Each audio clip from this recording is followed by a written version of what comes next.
Hi, well, welcome to class number 3 of the Race Officers Program, and we're recording this, although there's not a whole lot of people here tonight.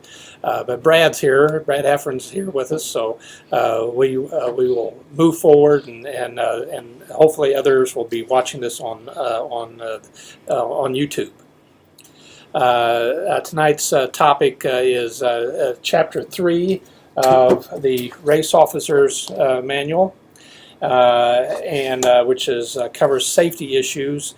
And I also have brought, to get this in the Safety, Rescue, and Support Boat Handling book, which has got a lot of great information on. First, as a full disclosure, I have no special training or certification to discuss this topic. Any opinions that I express are basically from what I have read in Chapter 3 and have read this in this book. And I'm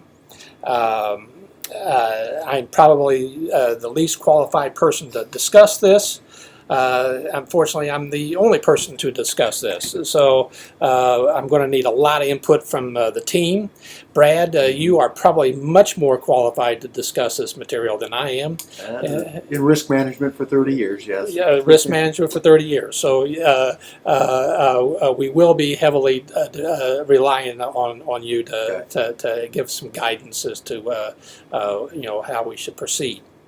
But for the time being, we're going to kind of go through what the book has to say, or the two books, and we'll see if we can't move forward. One of the main topics of from Chapter 3 is the race officer, the PRO, is responsible for the safety of the crew on the water.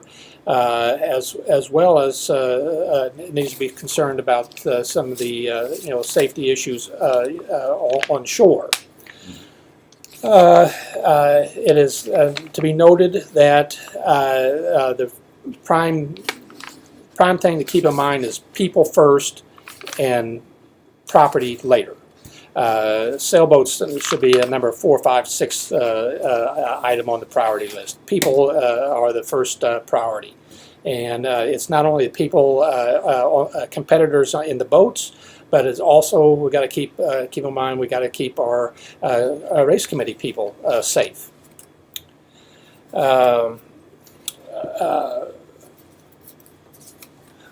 We also, in my personal opinion, we should also make sure that we render assistance when necessary to anybody that's on the water, whether they're a member of the club, whether they're just whether a member of the club or not, whether they're in a motorboat or a sailboat. If we see somebody out there that's in distress, then we need to render all possible aid that we have ability to do so.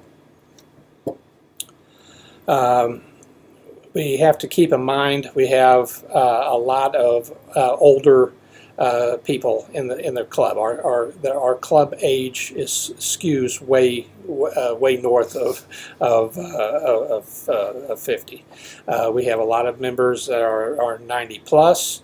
I would say the youngest people in the club are probably 35 or 40. I mean that would be the very youngest people in the club. I'm thinking Bob and Renee Asher. Let's see, maybe Wes. Most everybody in the club is at least 60, at least 50s into the 60s, and several people are at 90 plus. Which means we've got to take special care to, and there's going to be some special needs with that group.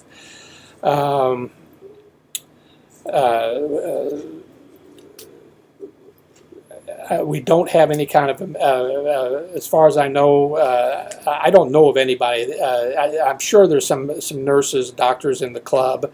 Barry Skickney is a doctor, but there's not. We don't have anybody on hand all the time to render some medical aid if necessary. I believe our real option is if somebody needs something is to use a cell phone and call 911. The marina has no one special either, Yeah, I don't think so No. either. No. Yeah. so it isn't just us. Yeah. I'm not even certified CPR. I've never taken a CPR class. I don't know if there's many people around have. So, oh, you have, okay. Brad has, oh, that's good. But we do have a lot of exposure there, I think, in terms of hyperthermia, hypothermia, stroke, heart attack. You brought up one time diabetes, issues. We just have a whole host of exposure here out there that we've got to possibly have to deal with in some way, shape, or form. And the only thing I know of to do if somebody's having a real problem is call 911. Well, that's always number one. That's always you do that first, Yeah, yeah. and then you go into, hey, who else is out there? Who Right. can help? Anybody know CPR? Anybody, So at least you're getting them within that first 5 to 10 minutes, Yeah. which is that golden time between the time that the ambulance gets there and the symptoms start. So. Bernie and Alan Franson, who I got scheduled to come in next week, has done a little bit of a study about how to coordinate getting the person out of the water onto a rescue boat and then to some place to meet the ambulance or fire personnel or whoever comes. And hopefully they will talk about that next week. Do we know where exactly the nearest emergency place is? What the response time would be to the Tacoma Marina? That's a very good question. No, I don't know. I don't know where the. There's 3 close firehouses, because when we did the card, we looked them up. Yeah. And one of them is at the end of Woods Chapel Road, and one of them is down south, and one of them is over there.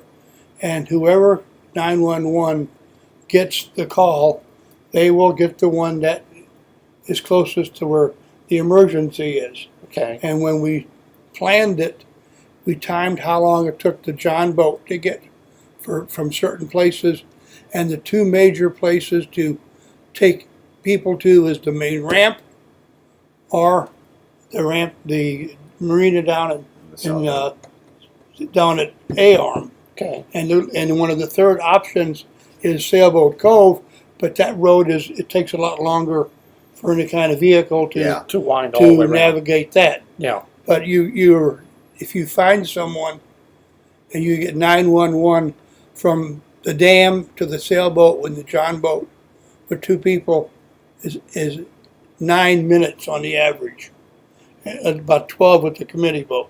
So by the time you could get there, the ambulance will be pretty much on its way. The trouble is, a lot of them don't know where the launching ramp is at Lake Chicomo, or down there at 95th Street. The So marina has an actual address, and we should have that address posted on the committee boat. And so if something does occur, we can give the direct address to the 911 operator, saying we are at the Tacoma Marina, address such and such. We will meet at the boat ramp. Okay.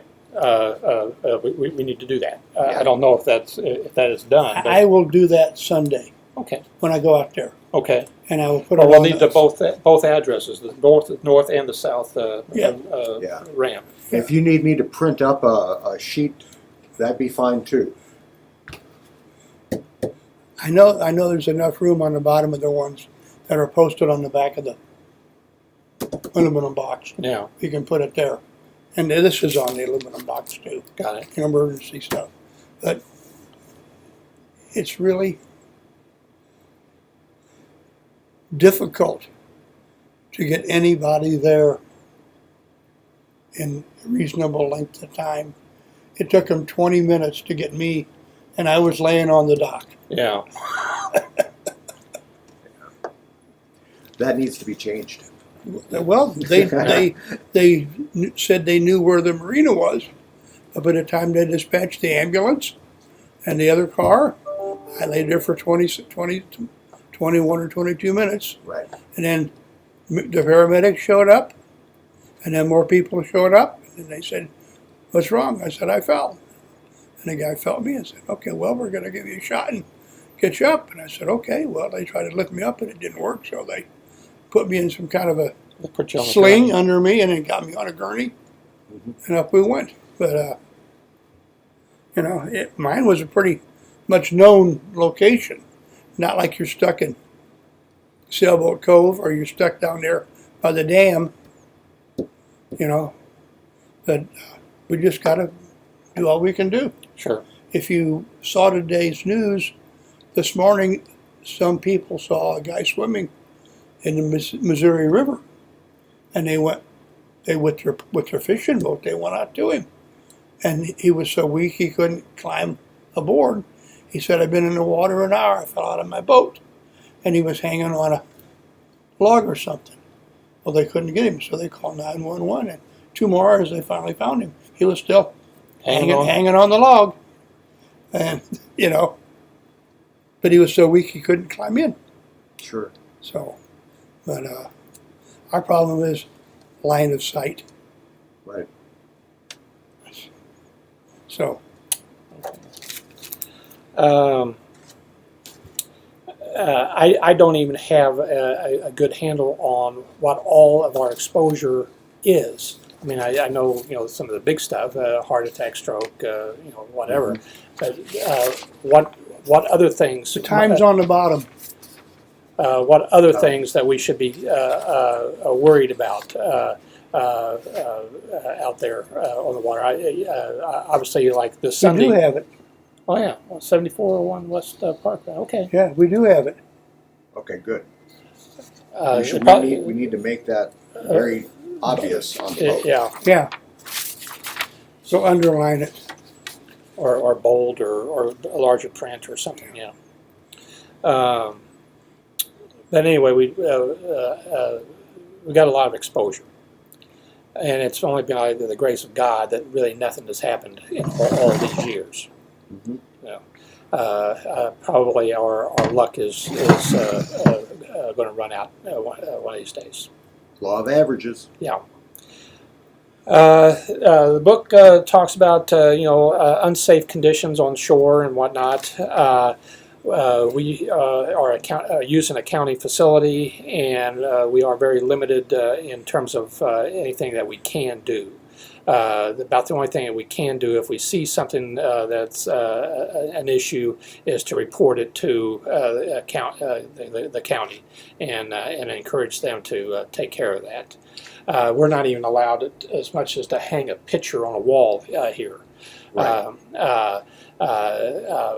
One of the main issues that we have around the parking lot area is that east parking lot. Sailors drag their sailboats up there on that east lot and snag the mast in the trees. We've got one mast that got snapped right in half, and we got another one bent into a big smile, and a variety of damage.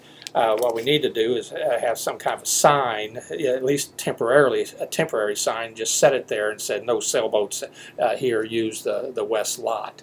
But I don't think they're going to allow us to put a permanent type sign up. I mean, we had enough trouble when we was messing with that bulletin board.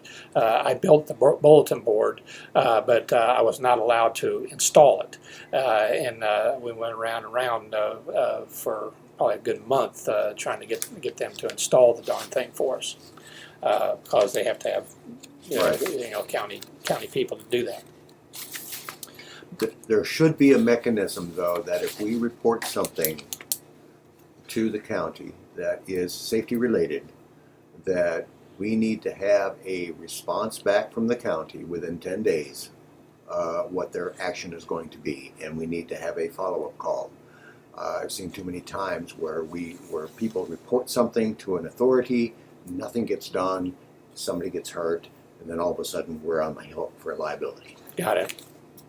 So we need a plan, report, get a response that they got the report, and then Exactly. and then a follow up, so that that they can know that we're still on it and want Yes. something done.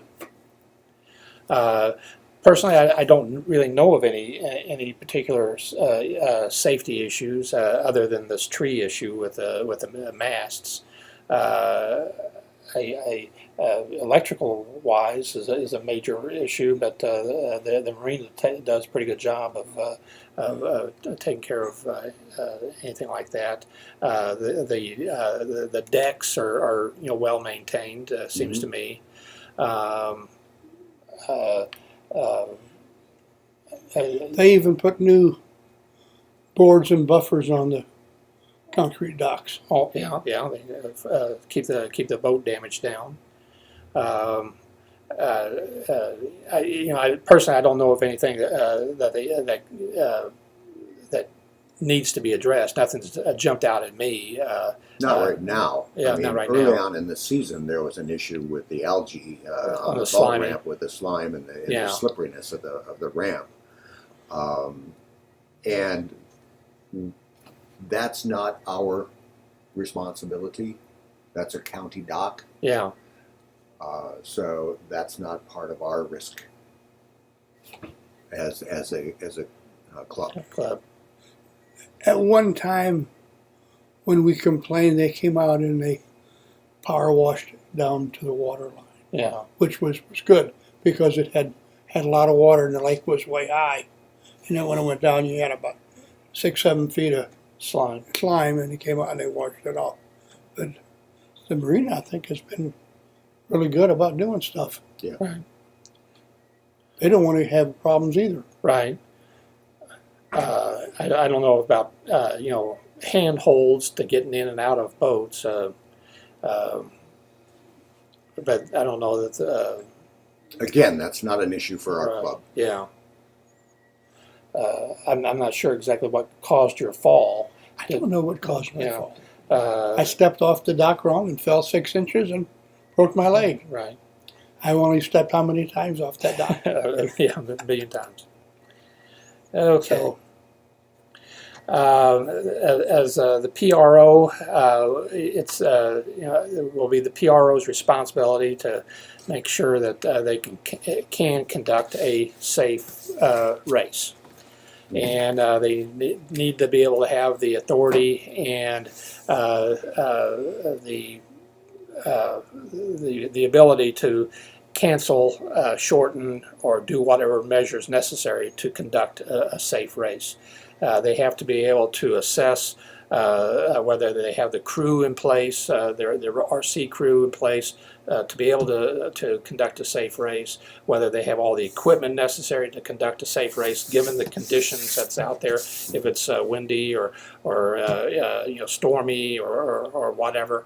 They need all the tools necessary to conduct a safe race, and if they don't, they need to have the ability to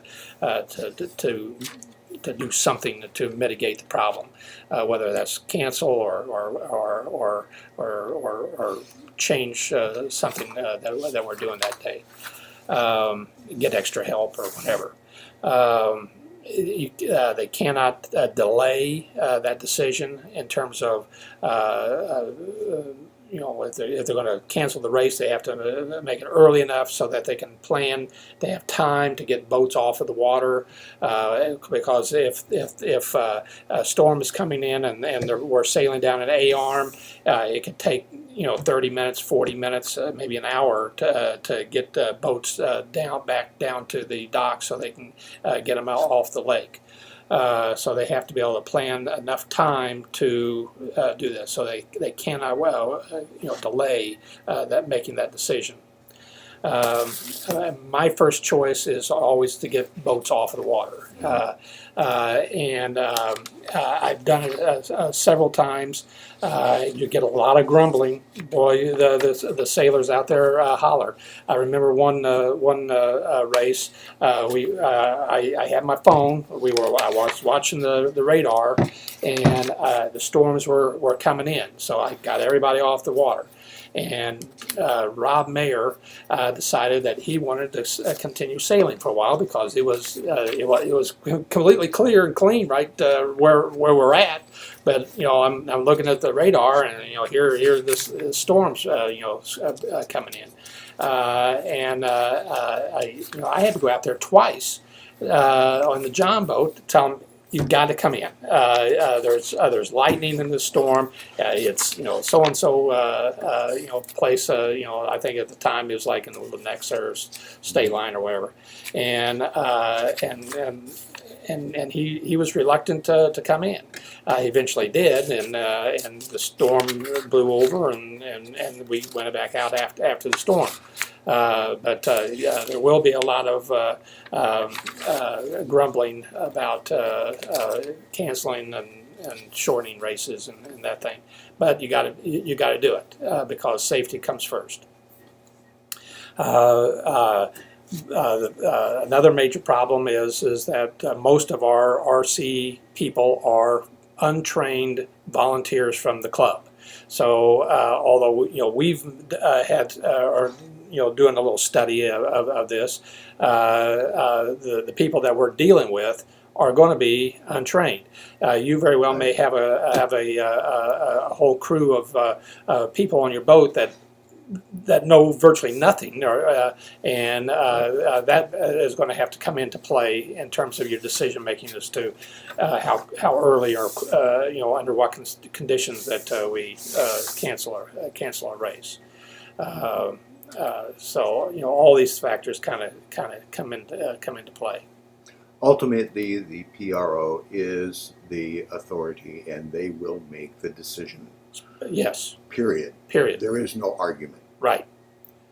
And when he makes a decision, he's got to have the fortitude to say, Exactly. "This is what I'm doing," and we're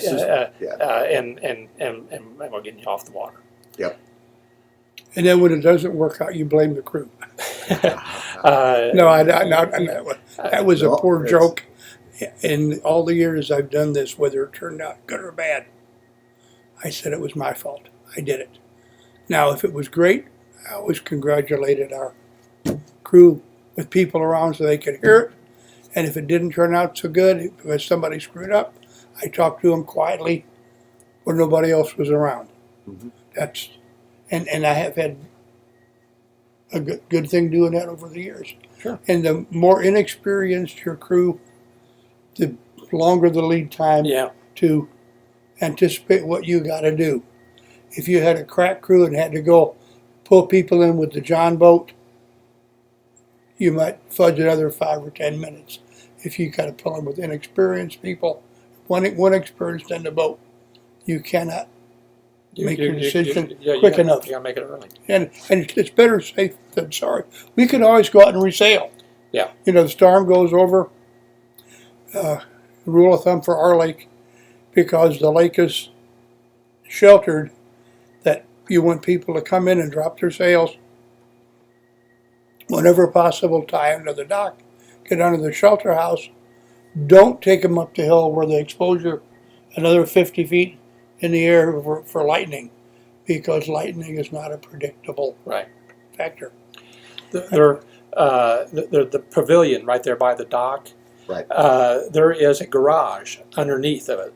And it's concrete all the way around. It basically is buried underneath there. There's a concrete a garage overhead garage door, steel door that faces the marina. We took shelter there one time. There was a storm that blew through, and the tornado warnings were blaring off, and we got everybody off the water, boats tied up at the dock, and we all took shelter underneath of the pavilion. A pretty decent place. Is that a standard practice with the marina? That's where they take shelter. Okay, so whenever the sirens start going, the marina knows that they have to unlock the garage, and that is used as a storm center. That's what they use, I'm assuming. Well, my concern is your comment is do they know that? That's my reason for asking. Yeah. There's if the marina manager is a 16-year-old kid that day, Yeah. that's been on the job for 2 weeks, whether he knows that or not, I can't speak to that. That's something that we need to address with the marina management then. Yeah. Saying our club is using your facilities as a venue. We need to make sure that if an emergency system or emergency situation comes up where you have tornado warnings and the signals are going off, that underground shelter should be made available to our. Or if it's not going to be. Or if it's not going to be, Yeah. yeah. You So got to make other. we have to know. Got to go either way. Yeah. Yep. Yep. All I can say is that we've used it once in the past. Whether or not it's going to be available the next time, I don't know. But it'd be nice if it could be, because it's the only place local that I know of that would be possible to use. Another time, about a year ago, we were up here. It was in the evening for some reason. Yeah, we were having a meeting here, and the marinas, everything's closed, and the sirens were going off. And we drove up to the sheriff's station, which is up off of 470 there, and they were closed. We ended up at the filling station over the bridge under their big shelter, the Quick Trip. and everybody said, "Well, get down behind the counter in case the windows blow out." And I said, "Well, no, if you want to do that, you want to go to the other counter to clear in the back, Yeah. not the one by the register." There's not a lot of places to go to around here. Yeah, that's why I'm saying that we need to make this at least clear to the marina management that what's the situation in this in this event. What can we rely on? Sure. And they close what, about 6 o'clock? Yes. 6 o'clock in the evening. Well, So, on some weekends, they stay open until 8. But in the fall, they close at 5. yeah, Because we've been doing the Wyatt Cup and they locked us in like the sand. 2 years in a row. I can no longer climb over that fence. Yeah. Okay. Anyway, there's a lot of issues there that needs to be addressed. We use forecasts, to kind of give a decent idea what the weather's going to be for any given race day. I use a radar off of one of the weather apps on my phone. We have a weather radio on the boat. We got a lightning detector on the boat. So we have a few tools to get a feel for what's going on. I personally like the Marlene Savage had a nice app on her phone the other day that tracked lightning and where it was. So there is a lot of apps out there that we could use to help make decisions as to what we want to do out there. I don't know if that's sufficient or not, but I've got 3 weather apps on mine, including the NOAA. yeah. So The best thing is if conditions are marginal and appear to deteriorating, you just have one person watching Yeah. for everything, so that Right. you can, excuse me, that's my $1 hearing aid. What time is it? Quarter after? It is 7:30. Well, that's what it is. Somewhere a tone went off, Oh. and this thing picks it up and then it whistles. oh, good. But if you have someone watching the weather and giving you a play-by-play, you as the race officer can make better decisions because you can concentrate on what's going on with the committee, but what's going on with the fleet. And then the guy says, I just reported a thunderstorm at Yeah. da-da-da-da-da. It's headed this way. And then you can make better informed decisions. But either way, it is a bit of a crapshoot with the weather Right. in the Midwest. And meteorologists get paid a lot of money. Yeah. They don't make it And any bit more accurate than Right. we do. So, Down to the John boat. I think it's important that whenever we have people in the John boat, there's at least a PFD for every person in the John boat. We need some throwables in the John boat.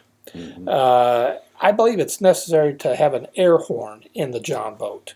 And the reason for that is if the John boat goes out to do a water rescue, and then gets out there on scene and finds that there's some real serious problem, the John boat needs to be able to communicate to the committee boat that, hey, come on over here, give us some extra help. other than the radio, Yeah, the radio. The radio is okay, but it's hard to hear if you don't have it. Up close, you can't make. But an air horn, you can darn near hear that halfway across the lake. So if there's a situation that requires both John and the committee boat to be on scene, I think the John boat needs an air horn so that we can make that sound and give get the committee boat over there to get some additional help. The John boat needs a driver and a recoveryman. It's very difficult to do that as a one-person job because you got to be able to maneuver that boat in position to get somebody up out of the water, get the approach a downed sailboat or whatever, and you need to the driver needs to be able to concentrate on not running into somebody on the water. It's got to keep in contact or keep in mind what the propeller is and where it's at, because you don't want to snag somebody with a propeller or if you foul it, you're dead. Foul it up with some lines that's in the water, all those things. We got to be able to let the driver concentrate on driving, and then let the recovery person concentrate on getting people out of the water, or helping get the boat up, or whatever.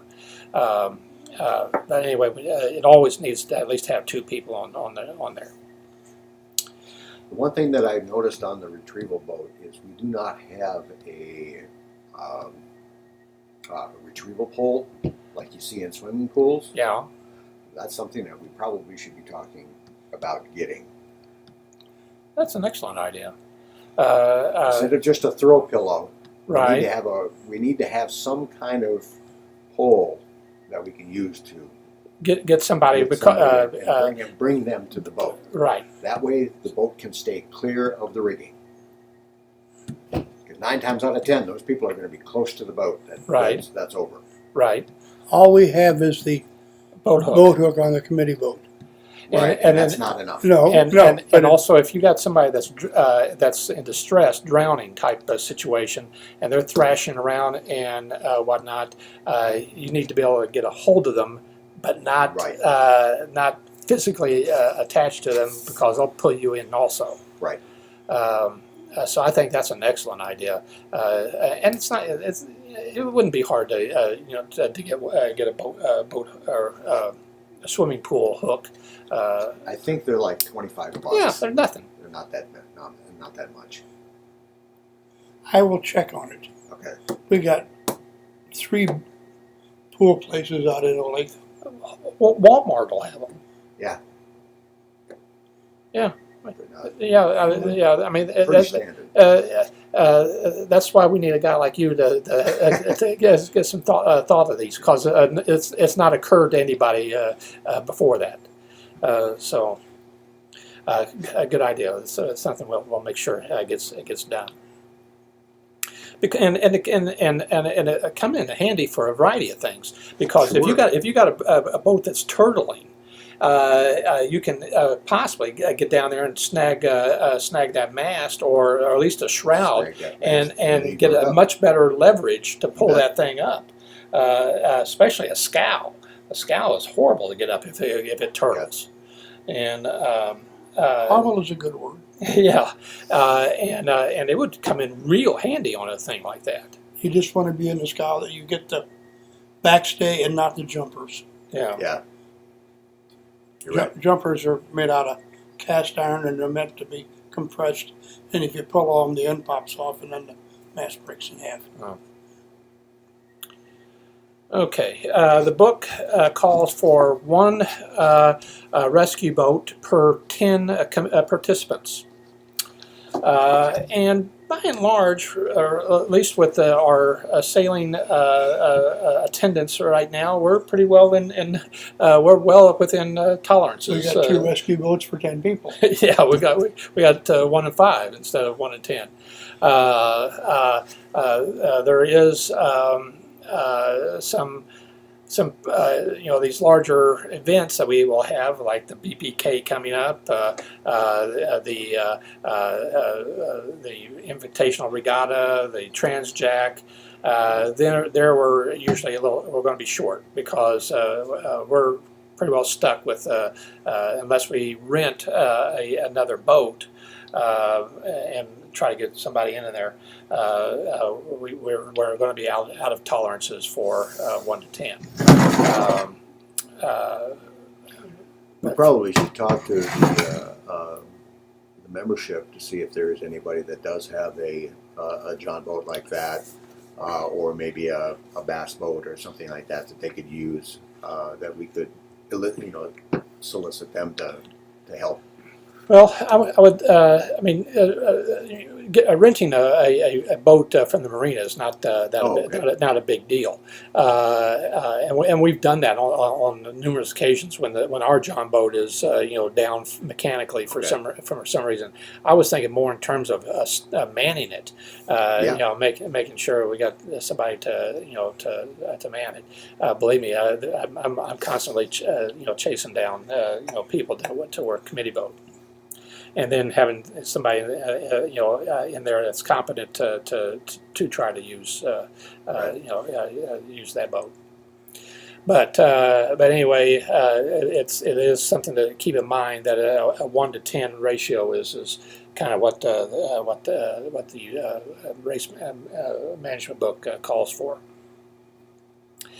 And I propose, or would propose, it's been something on my mind for a while, that all participants in that's racing have attached to their PFD a whistle. That's a very good. And it does 2 things.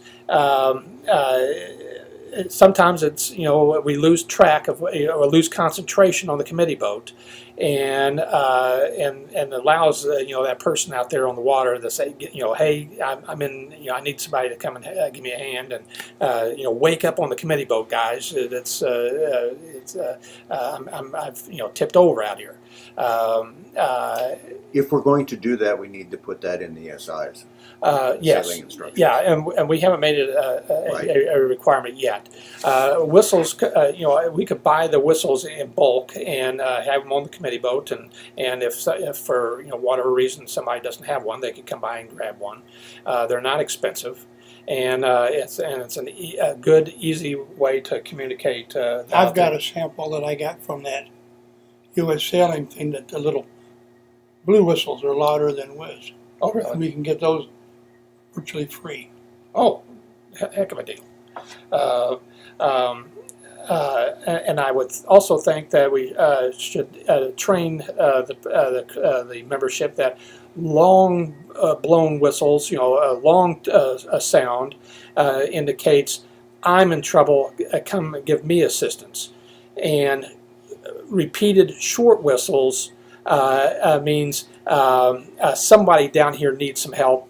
Go find out what's going on and render assistance down there.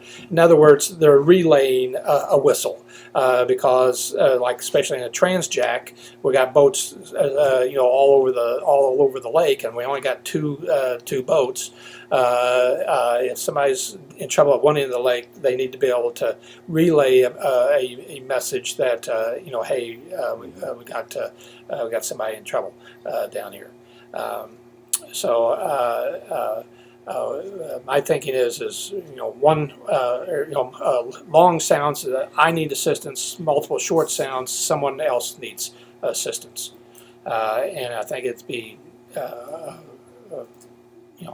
something to think about.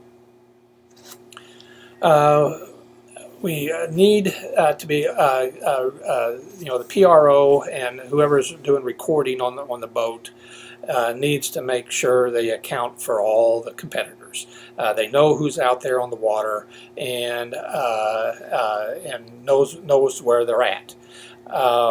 After a while, it's going to be you'll get a feel for the skill level of all the competitors. We don't have to worry about Rob Mayer and Lynn Atkins and guys like that. But when somebody new shows up, we're going to have to assume that they're inexperienced novice type sailor, and keep a closer eye on them, and not to forget them. Not to forget that they're out there, and we have a membership has a bad habit of I'm not doing very well in the race, so I'm just going to kind of go sail off someplace on my own and putz around, and then it's easy to forget that old Bob here, he was sailing. He sailed the first race, but where did he go? I saw that last night. You did. Yes. Somebody just sailed off and Yep. didn't let anybody know. Exactly. Yeah. And it happens all the time, and we gotta see if we can't get folks to at least come by and say, hey, I'm retiring from racing, and I'm going to go off and sail by myself. And again, alone. we need to make sure that that's in the sailing instructions. At least that way we're covered. Yeah. It is in sailing instructions that they notify us that they are racing, but I don't believe that it's in there that they have to notify us that they are retiring. I've got a copy of these sailing instructions right here, but I don't want to go. While you're reading that Sunday, we even kept track of the day sailors who weren't sailing around in the Hobie 14 or sailing on here, right? Oh, where they went down there and went, did anybody see so and so? And then they came back. So we always try to watch hens and chickens. Yeah. And I'd hate to lose somebody even if I didn't know them. Right. So, but yeah, Lake Chicomo, as small as it is, people can drown Oh yeah. quicker than you ever thought. I mentioned it earlier. a major problem that we have on the committee boat is losing focus of what's going on the water. It is super easy, if it's a nice, pleasant day, it's blowing 5 miles an hour. Nothing is really happening. We start chit-chatting about the baseball game or whatever the topic is of the day, and we forget to keep eyes on what's going on out there. Things happen real quick. I know, because in the first race last Sunday, I was going around the Windward Mark, and I slipped, fell, almost fell completely out of the boat. Boat capsized, and I broke a rib. Did you really? Yeah, I broke a rib. Well, Sunday. On Sunday's race, that first race. Now, I didn't know it until Wednesday when I went to the doctor that, no wonder it hurt so bad. You have a broken rib. I didn't realize that you had capsized. Yeah. Oh, yeah. I was in the support boat. Yeah. Watching over you guys. Well, yeah, I didn't even see it. I recovered the boat pretty quick and started bailing the water out, but but that's it happens. That's how fast it happens. It just how fast it happens, and no matter how long you've been sailing, the stuff, it just does. I like the liberal use of the Y flag. Now, fortunately, And we had no complaints last week. I don't care if they did. Fortunately, most of the people in this club wear a life jacket. Nothing about. A retired showering. Oh, okay. Yeah, and it says right in the handbook here, it says, it's just the check-in system described in Chapter 11 to start, and it says radio check-in if possible, and check-out when withdrawing or broken down. Yeah. And that's required. Yeah. So we need to amend. Yeah, well, we can amend the sailing instructions anytime. But by and large, I think most everybody wears a PFD. No matter what the weather conditions are, and I never go out on the water without my PFD on. And I like the liberal use of the Y flag, just making sure that everybody's got one on. And if they don't don't put it on, go out there on the John boat and say the Y flag is flying. If I have no reservations to DSQ you if you don't put one on, and if you don't have one, I'll give you one. Well, my faith that inflatables was bolstered yesterday by the Channel 5 News. They had a film about the lakes up on Lake Geneva that delivers mail Yeah. by boat. And they're training kids to jump off the moving boat, go put the mail in the mailbox, pick it up, and then jump back on On the moving boat. back on the moving boat. And there's a little. What maybe- OSHA says about well, that? only about this. It's about this wide a foothold, and there's handholds. But the girl missed. But as soon as she hit the water, she inflated, and you just saw the more than enough to hold. Oh God, yes. So, Mine's an inflatable, and I've inflated it, and that darn thing, I think it would hold up a 300-pound person. Yeah. it's big enough to hold up Charlie Brown when he fell out of the boat when we were doing those photo shoots, and that's when I said, it's worth the money. Yeah. Get rid of the bulk. Very comfortable. Yeah. I forget I'm even wearing it. 30 seconds after I got it on. But whether it's a inflatable or standard PFD, I think it's wise that everybody wears one, and especially in any inclement weather, throw the Y flag up. And Yeah, we probably need to address the fact that Coast Guard approved. It needs to be, the PFD needs to be Coast Guard approved when the Y flag is flying. there's too many people out there that actually have like neoprene ski vests, Yeah. stuff like that they'll wear, and they'll say that that's my life jacket. That And doesn't that's not cut it. work. And that doesn't help us in our liability coverage here. So, yeah, it needs to be Coast Guard approved. Period. Okay. Let's see. As far as I know, we do not have a written crisis management plan in place. Oh, Because I haven't written it, and usually if it needs to be written, I'm the one that ends up writing that stuff. We do not have a crisis management plan.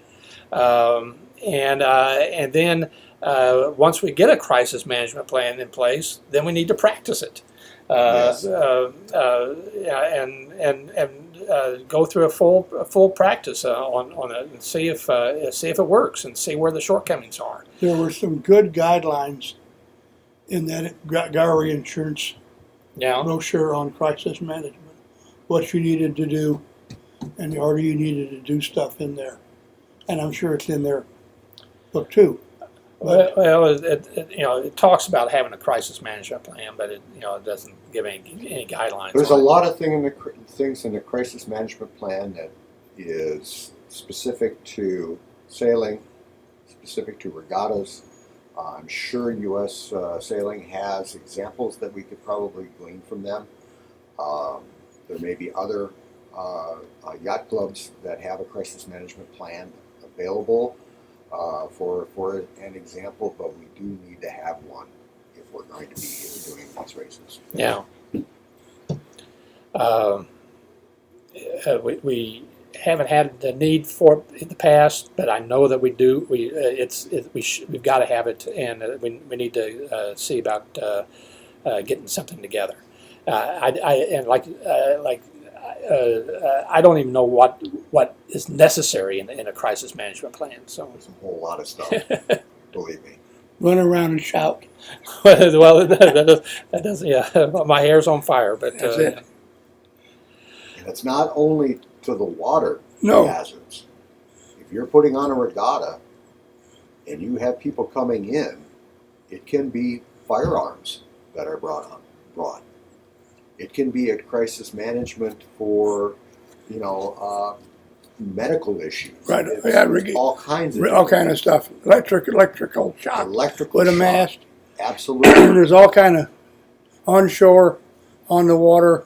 That's why I'm saying we need to have an example from a yacht club Yeah. or from U.S. Sailing that we can glean all of these intricacies from and not forget anything right. if we're going to have one. Well, there's no use to reinvent the wheel. No. I'm all in favor of stealing Absolutely. other ideas. So yeah. Absolutely. Okay. We have radios, but I can barely hear them, and and unless you're sitting there holding the darn thing, it's hard to It's pretty get much- get What radios are, unless you turn the motor off yeah, and sit there and that way. right. But I don't know if phones on the committee boat would be any better. I mean, you'd have to have it in your pocket or something and have it on vibrate, Right, and then you may not have a hand free, and they end up in the bottom of the lake. and the lake will not say thank you, Right. no matter what you do. Now I do have a siren and a PA on the Yes. committee boat when it's working. Right now, I don't know. It's working. Oh, is it working now? Okay. Yeah. Which I think is nice. How we use that, I guess that would be in the crisis management plan. But Right. at least we do have those items in place. We do need to always have a working telephone on the boat, if not for anything except to call 911.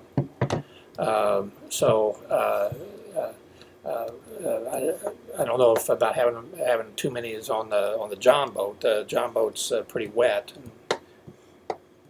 Well, technology's given us the chance to do that. Yeah. 10 years ago, having a phone on the boat wasn't an option. So, Right.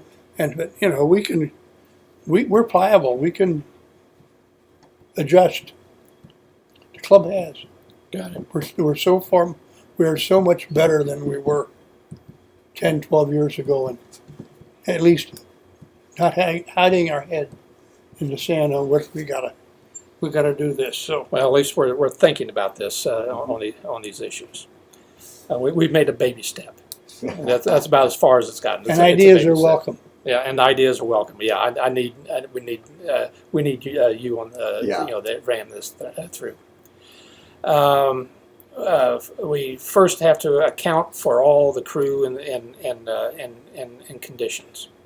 Got to keep track of everybody that's out there on the water. You know where everybody's at. Somebody runs off in the john boat. We got to keep an eye on what's going on with the john boat. The PRO's got a lot of responsibilities to keep track of everybody. There is 3 levels of assistance. There is advice and encouragement. Then there's that's in this book. Advice and encouragement, minimum assistance, and then full assistance. When we arrive on scene with a john boat and there's a boat laying on its side, we first need to ask them, "Do you want assistance?" Because if they are able to right the boat on their own, just like I did on Sunday, then you can continue in the race. And in fact, that's what I did. But we need to ask them, do you need assistance?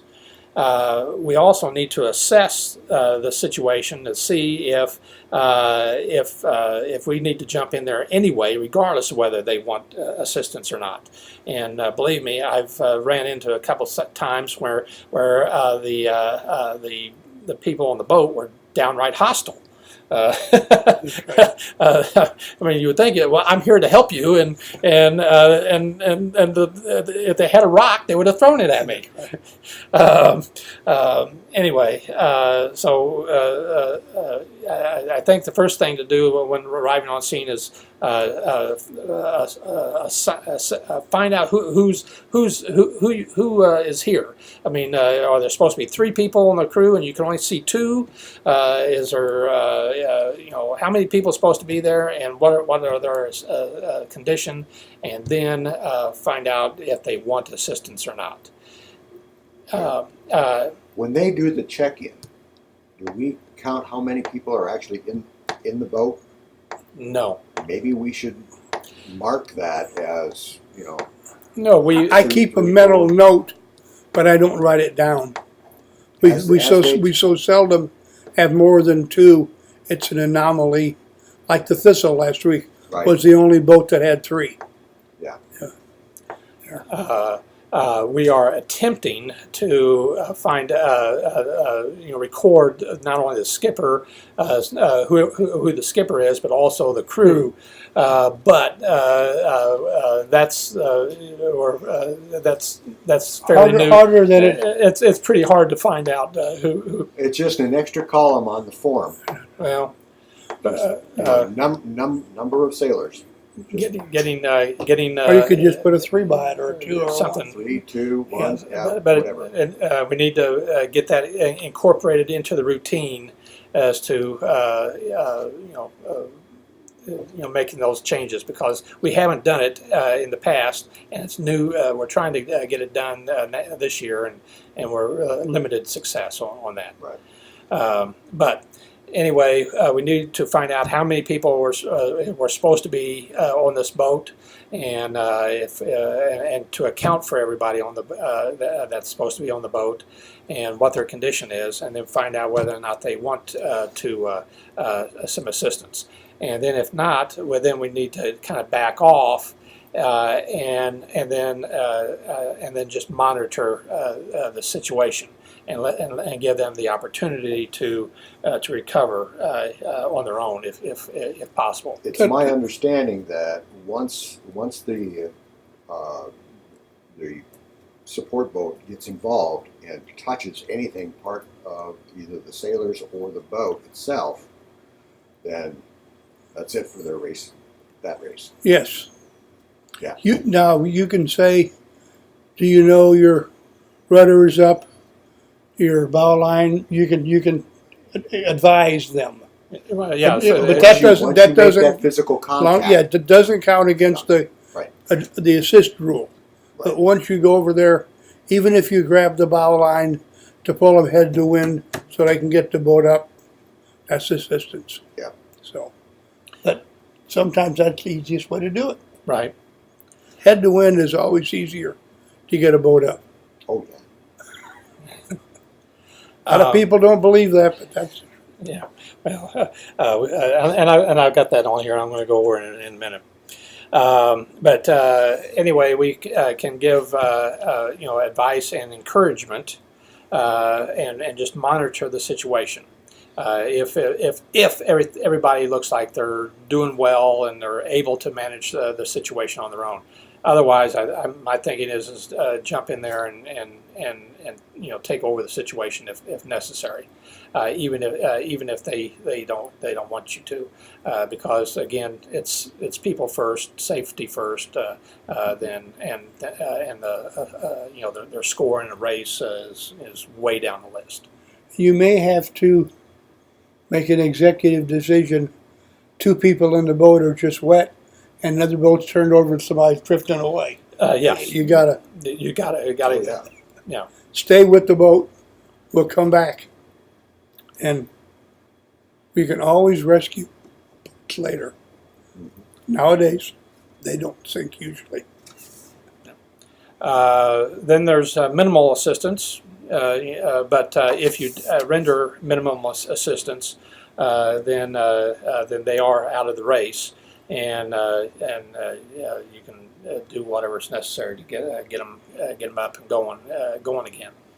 And then there's full assistance. Get them completely out of the water, tow their boat back to the dock. Whatever that is necessary.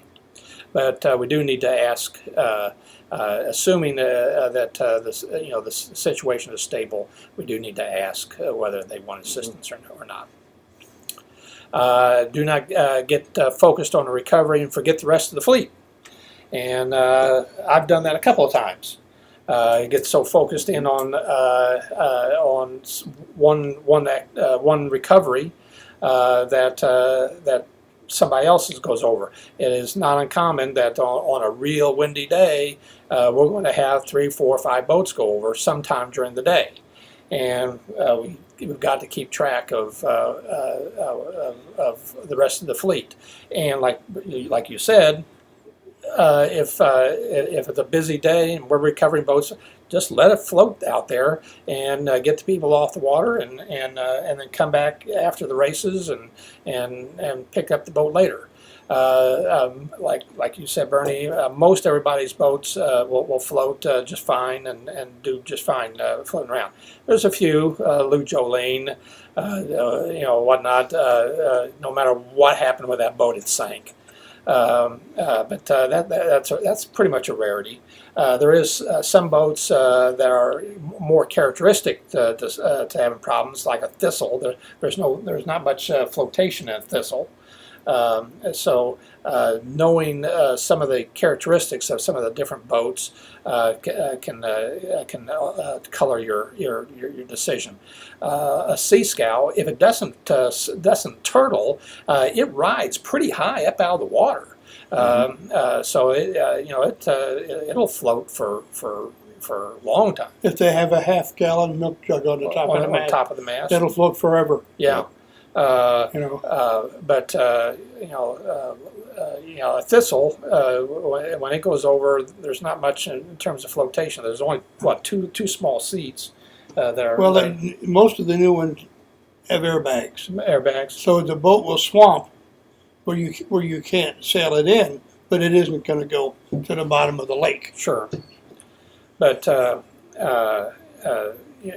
just if it's a busy day and we got a lot of boats potentially going over, let's just let the boat sit, come back later in the day and pick up the boat.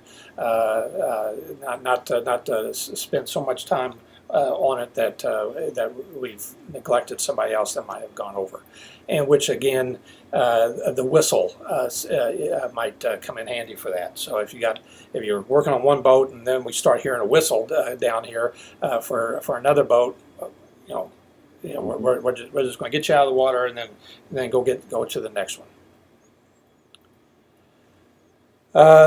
Different recovery methods of getting people out of the water.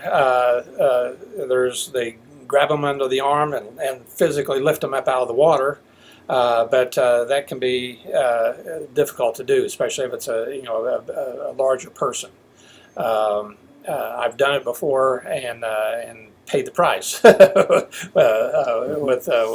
back injury. An arm-leg rollover seems to work pretty well. If the person in the water can come up and get their arm over the side of the John boat and then kick a leg over, you can roll them over, help them roll over into the boat. As long as you don't have both people on the same side. That's right. Yeah, well, Otherwise, you're gonna go right on down. and you have to watch that. But the John boat's pretty wide, so it takes quite a bit to get. I did a recovery the other day, and that's how we got Alicia Thomas, Lance's wife, was in the water, and that's how we got her into the boat. It was a leg rollover. We have a boarding ladder on the committee boat, and so get the committee boat over there with the air horn. Say, hey, we need some assistance with the air horn. Come over here with the committee boat also. Bring the committee boat, and then drop the boarding ladder and get them in the boat with the boarding ladder. And it sticks down into the water quite a ways. It must be 6 feet long, and and the top of it is just barely off the surface of the water. So it sticks down there quite a way. Do we have a portable that we could use for the John boat? We've looked at trying to rig something up, but you'll have to have a hook that goes over the side, and then it has to have something to hold the ladder off. You can buy those. Well, I know, but with the shape of the committee boat or the John boat, we've never found anything that would work. Okay. So I know that Rick Blowers has looked into that. And We even tried Jacob's ladders, and they didn't work. Yeah.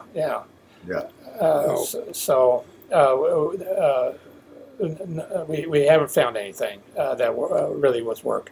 The only good thing that we've been able to use is physically lift somebody out of the water, bounce them a couple times with their PFD, and then one big lift, and if they can get their waist over the edge of the boat, then they can be climb in pretty If they're easy. physically able, Yeah. you can make a loop out of the bow line, attach it to that front cleat, and they can do it like a stirrup.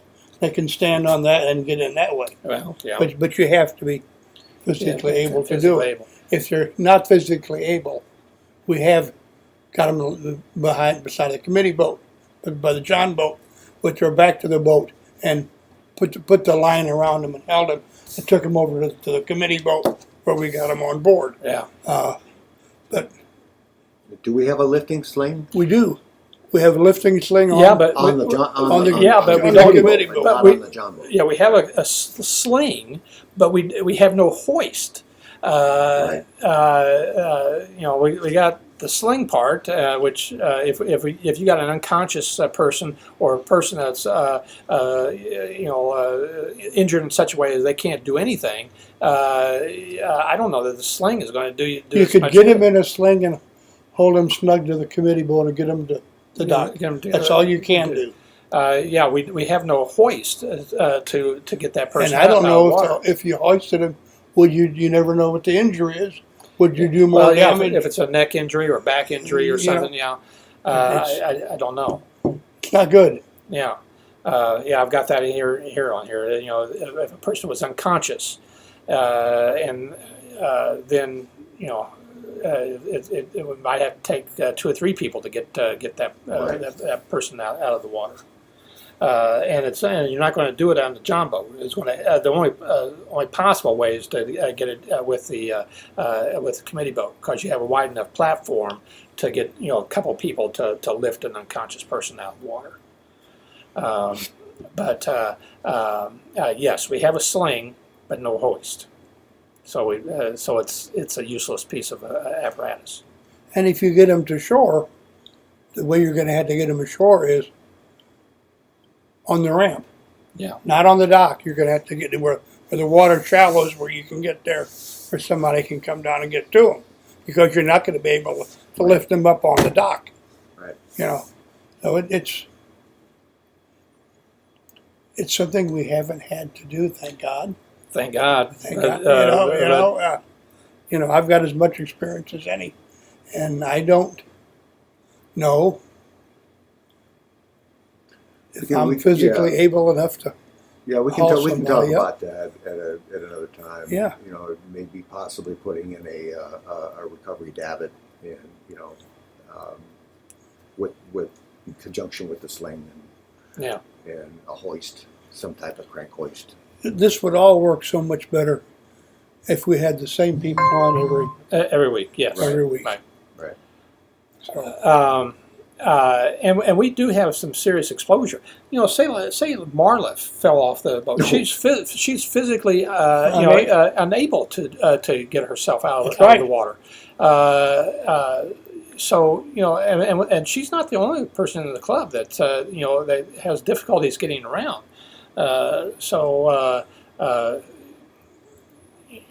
Yes. Yeah, we got some exposure there. I don't know if I could climb in anymore. Yeah. The last time I did it was 20 years ago. Right. But time and Yeah. for no man. I don't know that Marla would be able to even use the ladder, the boarding ladder to get out of the water. You'd literally have to get her out of the water with a hoist. Yes. Or like I said, or get her to the ramp Yeah. where she can get her feet down. Yeah. And have somebody assist her up, somebody to help her and get a chair or something that way. But also, we're not only ones. The marina has no facilities whatsoever. The Right. sheriff's boats have no facilities Yeah. for anything. So it isn't just our problem, but Yeah. As far as We I couldn't know. even call the ranger. no, They got a speedboat. They can get there fast, but once they you can't even reach the water from the edge of the boat. right. A big one. Right. It's almost It's 36 inches. It's got a huge freeboard. Yeah. So makes a great wake. Yeah. We'll talk about this a little bit more. I've got a real issue about putting any extra people in the water. My opinion is that the longer a person is in the water, or the number of people in the water, all that does is increases the exposure exponentially. I remember Lou Jolene went over. Alan Franson was working committee boat that day, and he jumped into the water to help get that boat upright. When I saw that, I just cringed. Because now not only is it Lou and Lou's crew in the water, but now it's Alan and Lou's crew all in the water. My thinking is never, unless it is either certain death or get in the water, then maybe get in the water. You can do both. Yeah. It's going to be certain. Yeah,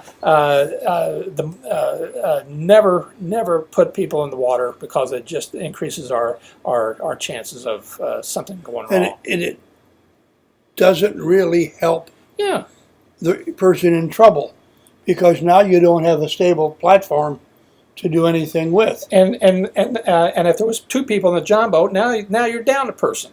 So now That's that my reason for bringing up the boat hook. boat hook. The Well, it's a rescue fantastic idea, a multi-purpose tool, and I think we never thought of it before. I don't know why, but I'm glad you brought it up because it's going to be something that's going to happen.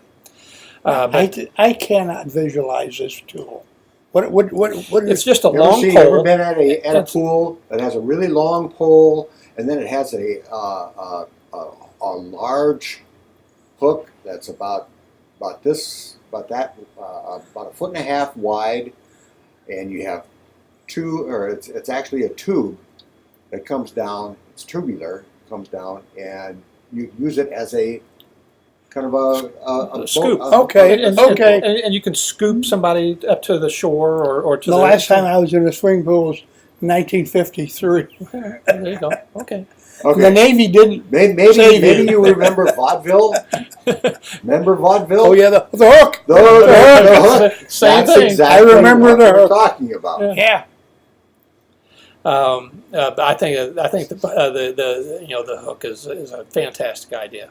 But back to the issue is I never want to see somebody get into the water unless it is just the absolute last resort. I mean, to try to save a drowning person, it just creates the potential of two drowning people then, and just That's why you'll see lifeguards they rarely actually touch another person. They will bring out that's why they're running with those. They'll float the things. floats. Right, They'll use the float and have them grab onto the float to bring them back in. right. They teach you how to do it, the cross arm and over the chest and stuff like that. But You got to have a calm. that life safety 101 is literally you do not make contact with the person until it's absolutely necessary. Right. Okay. You cannot predict direction. That's exactly right. Okay. My next thing on my talking list here is be sure not to forget that we got a running propeller back there on that John boat. Yes. I do not personally trust the neutral.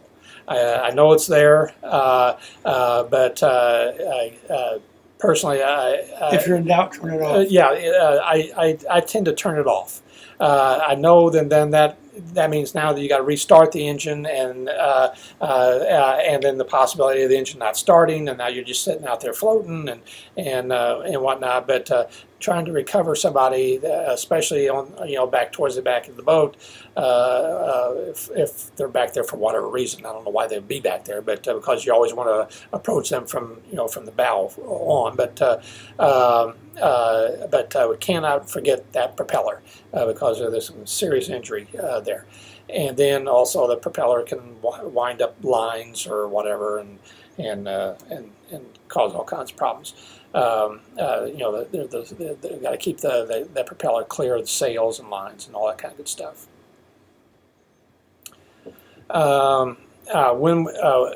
This is really kind of unrelated to the safety issues, but when we're out there running around in the John boat, we got to be cognizant of the wake that the John boat is throwing. Yes. And it throws out a lot of wake, and that does interfere with the competitors when they're out sailing. So when I'm out just running down marks or whatever, I usually try to take a real wide berth, and then if there's somebody out there sailing close by, then I slow down and try to keep an eye on my wake, so that it doesn't disturb the If he's a friend, you go by his transom and give him a foot. well, yeah. Let's see. We had that map. There's A-arm. My perception is up in A-arm. This portion of the lake is not particularly deep.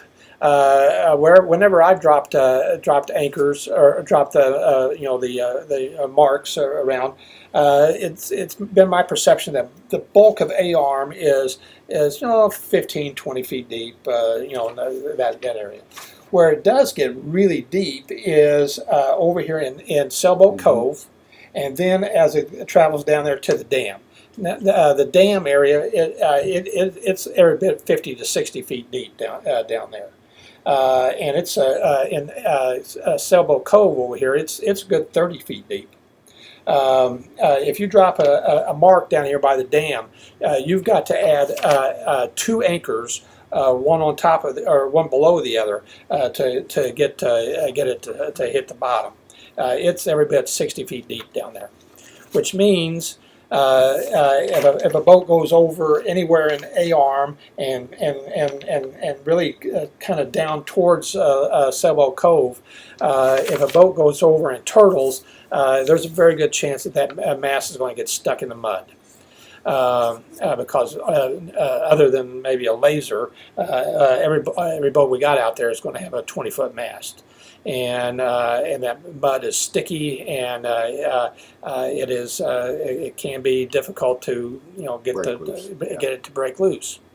I don't know it, but I assume that the original creek must have run out of Sailboat Cove and then down to the dam. Oh, Was it there? Well, Yeah. I don't know why it's so deep over here at Sailboat Cove. they dug it out, Oh, really? but the riverbed started Prairie Lee. Yeah. Prairie Lee is here, Yeah. so it came down here, and then it got bigger. This got wider, and this ran pretty much unfettered. Oh, okay. So that when it got further down here, there was a lot more erosion that way. And then they went and kind of smoothed this stuff out and took some stumps out. Started here, went there, and Liggett's has always been dead-ended, so Sailboat Cove. This has always been the drain for Prairie Lee. Okay. But even before it was Prairie Lee, it was a pretty good creek ran through there. Really? Yeah. Okay. So, but yeah, that way was that the deepest is by far right there. Not down. And like last Sunday, there was one little knot in the pin, Yeah. and it drug. So they went and lifted it up, and then it was fine. And that's how close to. We only took 6 inches off of that, Oh, and then it. and it made the difference. Yeah. Yeah. Off that. And one of our marks has got 40 feet on it. Right. And that's the one you want to use down here, Down. but you still got an extra anchor. You'll want to be sure that the mark is set Right. before you leave it. If you don't get any slack, put another anchor on there. Right. So. Getting a boat upright when the mast is in the mud can be a real challenge. There's a variety of techniques. I was trying to get a catamaran out of the mud one time, and I knew the mast was stuck in the mud, and we tied a line to the side of the catamaran and tried to drag it sideways to pull it, into deeper water, and that still didn't work. I didn't. The John boat did not have enough power to pull that mast out of that mud. It was just. Eventually, I had to give up, and some other pontoon boat came over and got him out. But anyway, getting somebody It out. had the mast. Remember, he came along and they jerked it out. He put 20 feet of line on it Oh, really? and backed off and Jerked popped it out of there. Okay. When we are doing a recovery, it's really important to try to get the crew to uncleat the main sheet. I don't know how many times I've seen them ride a boat. They'll do it, beam onto the wind. The wind catches the sail, drives it, and then dumps it right over on the other side. Got to uncleat that main sheet and the jib also if possible, and then pull the bow head to wind if at all possible. But it sure is shooting. I've seen it time and time again. You get the mast up, and then the main is cleated, and it's under power, and it starts sailing away, and it sails right over on the other side, and got everybody still in the water. It's pretty easy if you can get to them quick enough, and the mast is still laying up on the water. Just go up to the mast and grab the mast, and just a gentle a little lift, and it'll pop that boat right up. I did a Sea Scow just a couple weeks ago, and I don't think it was more than maybe 20 pounds. And Lance was sitting on the boards, and I gave it a little shove and popped right up. There again, though, you are making contact. You as the committee or the race boat or the yeah. You're Rescue. making contact, rescue boat. You're making contact with that boat. So he was out of the race at that he point. had to be in Yeah, the he'd race retired. at that time, Right. Retires. and that needs to be communicated to them before you even touch it. Sure. So, Very good point.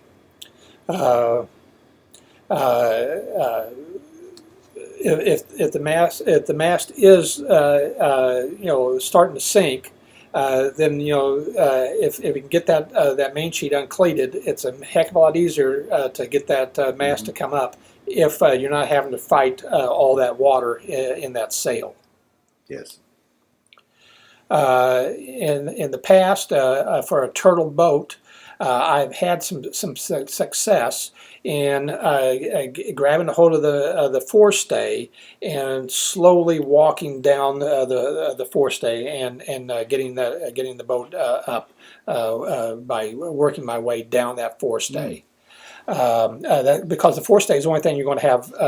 Usually the mast, the bow is up, but it's upside down. So if you can get a hold of that forestay and you're sitting on the front of the john boat, you can grab that forestay and just kind of walk. But it's a slow process because you're lifting that sail up through that water, and it takes a while for that water to evacuate off that sail, and especially a Sea Scow, because of the time I had to really do it, it was a Sea Scow, and that's a big sail, and it's hard to pull that sail up out of the water.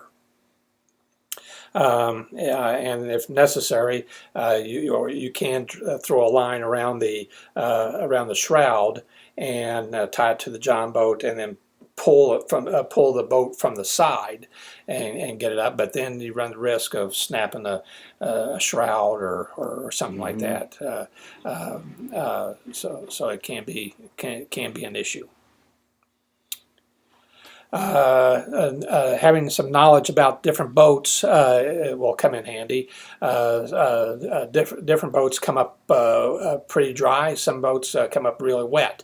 Sweet 16, it just completely fills the everything with water. You got 500 gallon of water in that boat. Sea Scows, they ride pretty high, so when they come up reasonably dry. Windmills come up wet. They're full of water. Thistles will come up full of water. And when the boat is full of water, it is also very unstable. I always suggest that the crew do not try to immediately climb in the boat. Grab onto the side of the boat and kind of help stabilize the thing. And then, whoever's in the boat, start bailing some of that water out of there and get some of that water out and get those gunnels well above the water line. And then once they get a goodly portion of the water out, then the crew can climb over the stern of the boat and get back in the boat.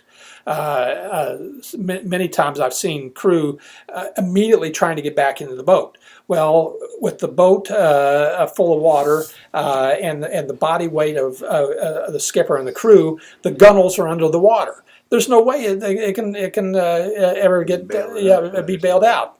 So it's better if the crew can just hold on and on the side of the boat and help stabilize it and keep it from rocking, because it's going to rock all over the place until one person gets some of the water out of the boat. You got to get those gunnels up out of the water and help stabilize the boat. Mhm. If you've already rendered assistance, then the John boat can come to the side and help stabilize the boat also. But if they're trying to self-recover, then just give that advice. Hey, don't try to climb in the boat just yet, because you will recapsize the boat with all that water in there. If there's more than one to rescue, if you get the most stable one up first, and they can get it to shore, then guy can stand on their bottom, and they can bail down and sail it in. Well, you go rescue somebody else. Well, yeah. But you got to make that decision. Yeah, on what's going on. In that situation, you need to get the crew and the skipper in the John boat, and then let that boat sit there because it's already underwater, so it ain't going anywhere. Yeah, you can come back and get it tomorrow, the next day. Some mistakes. Some of these I've made myself, and some I've observed. One mistake that I made, and in retrospect, I'm saying, I'm kicking myself for doing it, Todd Pesic went over. I must have spent an hour, maybe an hour and a half, trying to get, it was during the Transjack. He went over up an A-arm, and I must have spent an hour trying to get that darn boat up. And then we towed it back to shore, or back to the dock, and then I proceeded on my way down towards Liggett Cove, which is where all the rest of the boats were at. And darn Ian McIntosh had gone over down there, and they'd spent a long time In the water. in the water, an unacceptable amount of time. It was a major screw up on my part. I got focused in on Pesic and I forgot the rest of the fleet, and Ian was capsized in his windmill and was hanging on the side of his boat, because Ian had no ability to right the boat. He was too old to do it. So totally unacceptable. Is my total screw up, and that was just a mistake that I made. Another time I righted a sea scow, and I was popped the mast up, but the crew, I had asked the skipper, where's your crew, and is your crew okay? And on land said, oh yeah, crew, she's right here, and then so we proceeded to get the boat up, but I didn't have eyes on that crew. She was on the back side of the boat, and really the boat almost came up on top of her, because she was kind of in the water close to it.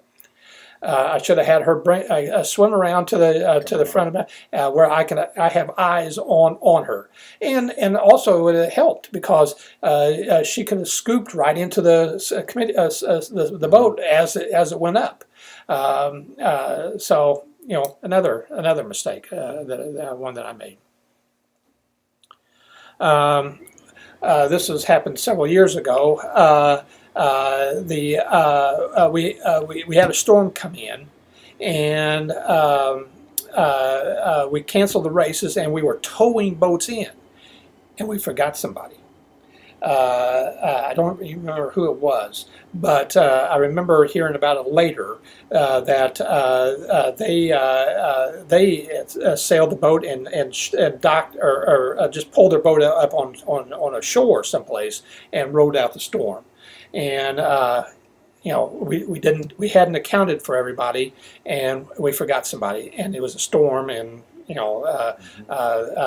it could have been a bad situation. As it turned out, they just ran their boat up on the mud, and rode out the storm, but we didn't know about it until a couple days later. So another mistake that we made.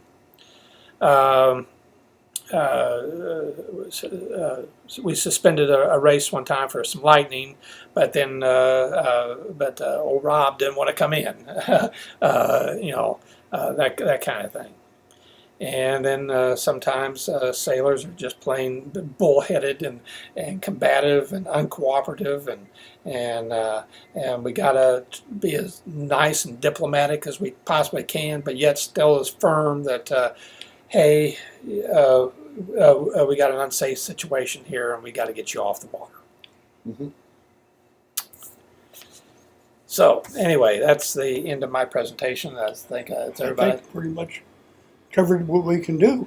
We have come up with some several points that that we need We can improve. we need to improve. Safety has got to be a top priority for us, and we've got a long way to go. And if you will, I mean, you're the most qualified person here to maybe take a lead in helping us, move. I'd be glad to. Move forward on this. I mean, it's going to take a while for us to get there, but having a fresh set of eyes that will help and give us some new ideas that You don't realize how many companies have told me that same thing. A fresh set of eyes.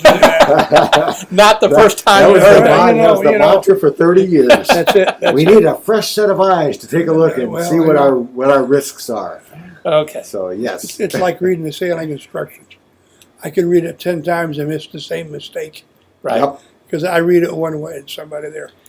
When you turn it off, I want to talk about safety we didn't have before. Okay. We're going to revisit this whole issue again next week on the 27th, I think it is, with Alan, Yeah. and see what his ideas and what his study is on this. I think it's well worth spending the time Absolutely. to deal, because this is a really super important issue. So, anyway, we'll end it there.